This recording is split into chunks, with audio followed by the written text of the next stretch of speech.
Nasaba igan na panga mutamay bulana pak banuae, yarek gari kantor-kantor relalo wetue, sania samancaji pasabarang reale na polsek Bacukiki, ma patroli matulilir kampung-kampung. Padanya podangannya kepala polsek Bacukiki alena Mamat Rahmat relalang asir untuk kenge, risi are-are eso pura lalue. Na poda Mamat Rahmat, nariko akata penyemangi kini nawa pak banuae, sarek kamu temasela relalang igan napanga, jadi minasa ma patroli matulilir kampung-kampung maceng kepanga lokaiwi. Naya kata minasa na pelebang ritungka-tungka weni silau dan ramil dan niaca mak Bacukiki.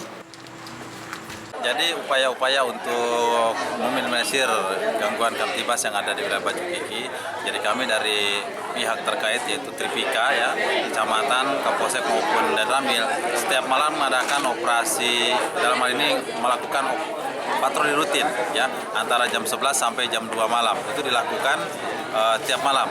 Dan kita datangi daerah-daerah yang rawan kamtibas. Ya mungkin dengan adanya kegiatan seperti itu dihimbau juga ke masyarakat ikut membantu.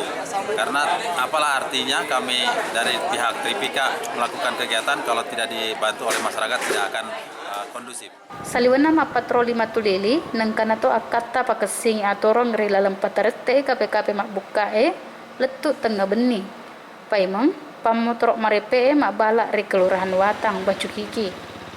Erwin Paretipi mak parapok lau resese lebih retak.